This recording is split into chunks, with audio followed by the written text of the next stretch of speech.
லட்சுமிபதி வேலூர். தமிழுக்கும் அமுதென்று பேர், அந்த தமிழ் இன்ப தமிழ் எங்கள் உயிருக்கு நேர்.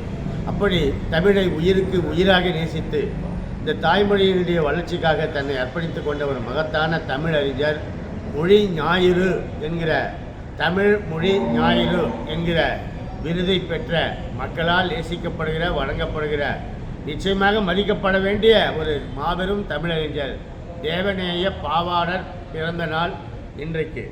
7/2/1902 பிறந்தார். 15/1/1981 மறைந்தார். சற்றேறக்குறைய 79 ஆண்டுகள் இந்த மண்ணிலே மறைந்தார். மிகப்பெரிய வரலாற்றை இந்த மொழிக்காக விட்டு சென்ற ஒரு மேதை பாவாணர். தமிழ் திராவிட மொழிகளுக்கு தாய், ஆரிய மொழிகளுக்கு மூலம்.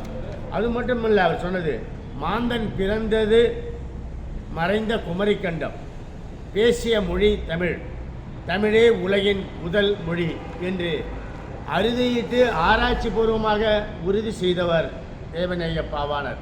நமக்கு ஒரு மிகப்பெரிய பெருமை. அவர் இந்த மண்ணிலே, நம் தொண்டை மண்டலத்திலே, குறிப்பாக காட்பாடியிலே கொஞ்ச நாள் வாழ்ந்திருக்கிறார். ஆம்பூரிலே அவரது அக்காவோடு அவர் சிறு வயதிலே வளர்ந்திருக்கிறார். அது மட்டுமல்ல, அவர் வயது வந்து படித்து தமிழாசிரியராக வேலை பார்த்து பல மாவட்டங்களில் வேலை பார்த்து கடைசியில் அவர் இங்கே ஆம்பூரிலே வேலை பார்த்தார், ஹைஸ்கூலில், உயர்நிலைப்பள்ளியிலே என்பது நமக்கு ஒரு பெரிய பெருமை. அப்படிப்பட்ட பாவாணருடைய பிறந்த நாள் இன்றைக்கு. அவர் ஒரு அழகான கவிதை எழுதியிருக்கிறார். ஒளித்தர பேசு, குழந்தையை பார்த்து பேசுகிறார்.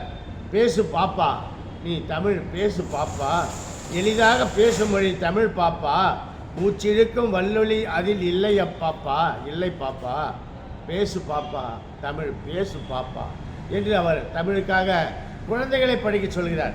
தமிழ் மொழி உலகத்தின் பல மொழிகளுக்கு, குறிப்பாக தென்னிந்திய மொழிகளுக்கெல்லாம் வேர் சொற்கள் தமிழிலிருந்து தான் பிறந்திருக்கிற என்பதை ஆராய்ந்த பெரிய மொழி ஆய்வாளர், மொழி அறிஞர். உயர்தர கட்டுரை இலக்கணம் என்பதை மிகவும் பெருமையாக அவர் படைத்திருக்கிறார். ரென்னன் மார்ட்டின் கிராமர் என்று நாம் சொல்லுவோம்.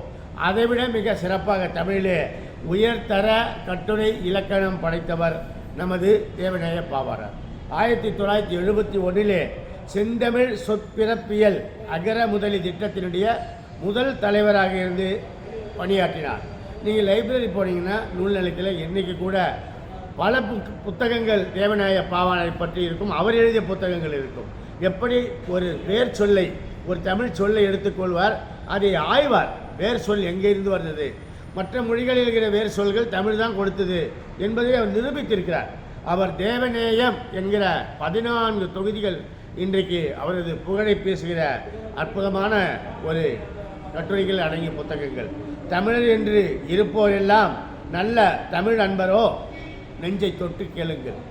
தமிழர் என்று இருப்போரெல்லாம் நல்ல தமிழ் அன்பரோ நெஞ்சை தடவி பாரும். நாமும் நம்மை கேட்டுக்கொள்வோம், நாம் எல்லாம் தமிழர் தானா. ஏன் கேட்டார் என்றால், இது எப்போ சொன்னார்? 100 ஆண்டுகளுக்கு முன்னால் சொன்னார். இன்றைக்கி தமிழ் மொழியில், தாய்மொழியில் பெயர்கள் கிடையாது குழந்தைகளுக்கு. அந்த ஆங்கில பெயரா, இந்தி பெயரா, சான்ஸ்கிரிட்டா, வடமொழியா, ஜெர்மனியா, கொரிய மொழியில் வச்சுக்கிறானா, ஆல்பபெட்டில் பார்க்கணும். ஆக இன்டர்நெட்டில் போனோம், ஏதோ ஒரு பேர் சுக்கா புக்கான்னு வச்சுட்டு போயிருக்கிறான். நான் இது கேவலமாக சொல்லலை, மன நொந்து தான் சொல்கிறேன். நீ நிறைய பேர் நீ கல்யாண பத்திரிகையில் பாருங்கள், அந்த பத்திரிகையில் இருக்கிற மாப்பிள்ளை பொண்ணு பேர்னால் நிச்சயமாக தமிழ் பேரே இருக்காது. அப்படி ஒரு மாற்றம் இருக்குது. அவர் பிறந்த ஊர் கோமதி முத்தபுரம், கோமதி முத்துபுரம் என்பது தென்காசி மாவட்டத்திலே இருக்கிறது. பாவலர் ஏறு பெருஞ்சித்திரனார் தான் இவருக்கு மொழி ஞாயிறு என்கிற பெயரை வைத்தார். ஞானமுத்து பரிபூரணம் தம்பதியருக்கு மகனாக பிறந்தார். தமிழிலே ஒரு ஞானமுத்து தந்தை, அவருக்கு பெயர் ஞானமுத்து. ஆனால் தமிழிலே உலகம் போற்றுகிற ஞானமுத்து நமது தேவநேய பாவாணர். அவருடைய தாயார் பெயர் பரிபூரணம்.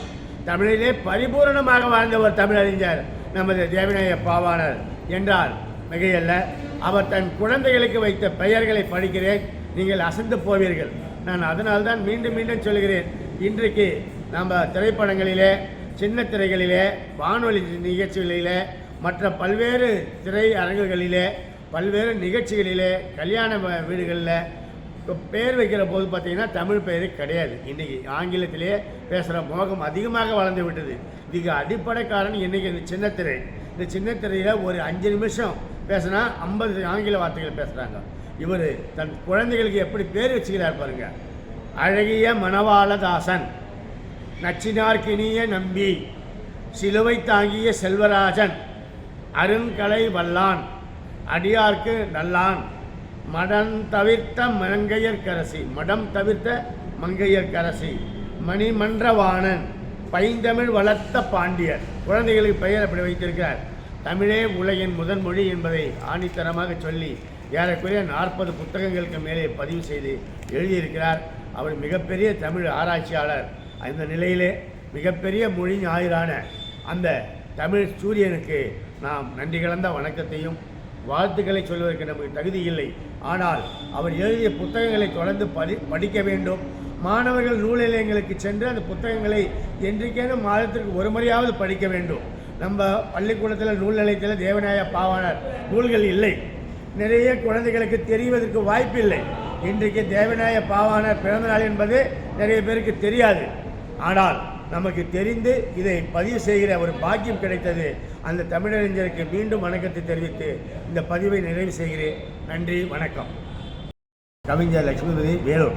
இன்றைக்கு தேவநேய பாவாணர் மொழி ஞாயிறு, செந்தமிழ் மொழி ஞாயிறு தேவநேய பாவாணருடைய பிறந்தநாள். 7/2/1902 பிறந்து 15/1/1981 மறைந்து 79 ஆண்டுகள் வாழ்ந்தார். ஆனால் அத்தனையும் முத்துக்கள். அவருடைய தந்தை பேர் ஞானமுத்து. ஒரு முத்தை கொடுத்தார், தமிழ் முத்து. அவர் ஏறக்குறைய 40 புத்தகங்கள் மொழி ஆராய்ச்சி செய்து எழுதியவர். அப்படிப்பட்ட தமிழறிஞர் ஆம்பூரிலே வேலை செய்தவர் என்பது நமக்கு பெருமை. காட்பாடியில் கொஞ்ச நாள் வாடகை வீட்டில் இருந்திருக்கிறார் என்பது அறிகிற போது நமக்கு கொஞ்சம் பெருமை. அவர் தமிழ் மொழியிலே நிறைய ஆராய்ச்சி செய்திருக்கிறார். தமிழ் மொழியிலே குழந்தைகளுக்கு பெயர் வைக்க வேண்டும் என்பது ஆசை அவருக்கு. இப்போது இருக்கிற சூழ்நிலை நினைத்து பாருங்கள்.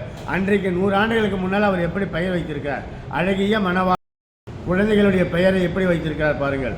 அழகிய மணவாளதாசன், நச்சினார்க்கினிய நம்பி, சிலுவை தாங்கிய செல்வராஜன், அருங்கலை வல்லான், அடியார்க்கு நல்லான், மடம் தவிர்த்த மங்கையர்க்கரசி, மணிமன்றவாணன், பைந்தமிழ் வளர்த்த பாண்டியன். இப்படி தமிழ் பெயர்களை வைத்திருக்கிறார். நாமும் இப்போது தமிழ் பெயர்களை வைத்து கொண்டிருக்கிறோமா? குழந்தைகளுக்கு ஏதோ கூகுளில் போகிறோம், எந்த பெயர்னே தெரியாது, எந்த மொழின்னு தெரியாது. கலப்படம், பயங்கரமான கலப்படமான மொழிகளில் குழந்தைகளுக்கு பெயரை சூட்டி அந்த பெயர் வாயில் கூட நுழையில. இப்போ பேசுகிற மொழிகள், நீங்கள் கல்யாண பத்திரிகை உதாரணம், நான் ரொம்ப அதிகமாக சொல்ல விரும்பலை. அதனால் நம்ம தமிழ் பெயர்களை வைக்க பழகி கொள்வோம். தமிழ் அறிஞருக்கு வணக்கம் சொல்வோம். தமிழ் அறிஞர் பாவாணர், தேவநேய பாவாணருடைய பிறந்த நாளிலே அந்த தமிழ் மேதைக்கு நாம் வணக்கத்தை சொல்வோம். வாழ்க தமிழ். தேவநேய பாவாணருடைய பிறந்த நாள் இன்றைக்கு. அவர் உயர்தர கட்டுரை இலக்கணம் கொடுத்தவர். செந்தமிழ் சொற்பிறப்பியல் அகர முதலி திட்டம் என்பது திட்டத்தில் முதல் தலைவராக இருந்தவர். 79 ஆண்டுகள் வாழ்ந்தவர். அவர் அழகான ஒரு பாடலை சொல்கிறார்.